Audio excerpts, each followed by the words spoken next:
ज़ाहिरी बात है अफ़गानिस्तान में बच्चियों के तालीम के आगे कुछ रुकावटें और कुछ मुश्किलात पैदा हो चुकी हैं, तो ज़्यादा ख़ानदान वो अफ़गानिस्तान छोड़ चुके हैं और इसी तरीके से पाकिस्तान आए हैं ताकि उनकी बच्चियां तालीम की ज़ेवर से महरूम ना हो। तो उनका सारा जो तालीमी सिस्टम है वो पश्तो में है, तो उनके लिए हमने स्पेशल अफ़गानी टीचर रखी हुई है और बाकायदा उनकी जो है वो तालीमी सिस्टम को आगे बढ़ा रहे हैं।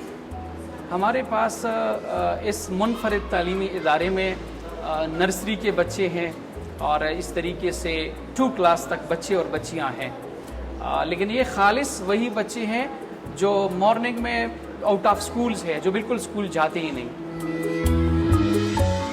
6-7 महीने से मैं इन्हें पढ़ाती हूँ और इसके कुछ महीने बाद हम फिर इनसे पेपर लेंगे, तो जो बच्चों को फिर आते हैं हम उसे फिर नेक्स्ट सब्जेक्ट पढ़ाएंगे या अगला कोई कोर्स पढ़ाएंगे इनको, और जो बच्चे नहीं पढ़ सकते वो इसी क्लास में पढ़ेंगे। इनमें ज़्यादातर बच्चों का तो शौक, इनमें ज़्यादातर बच्चों को शौक है पढ़ने का। तो उर्दू अभी थोड़ी थोड़ी बोलनी आती है, पूरी प्रॉपर तरीके से बोलनी नहीं आती, अभी थोड़ा बहुत बोल सकते हैं।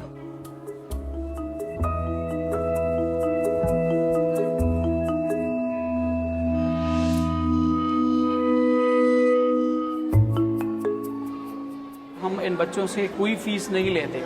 यहाँ पे बच्चों के जितनी भी तालीमी अखराजात होते हैं वो सारे हम ही बर्दाश्त करते हैं, लोकल कम्युनिटी और अपने फ्रेंड्स के तावन से। हमारे स्कूल में बहुत सारे ऐसी बच्चियाँ और बच्चे हैं जो 10 किलोमीटर और इस तरीके से 8 किलोमीटर तक वो पैदल फासला तय करके स्कूल आते हैं, और ये बच्चे तालीम से इतना ज़्यादा शौक़ रखते हैं कि रोज़ाना आते हैं, एब्सेंट ही नहीं करते।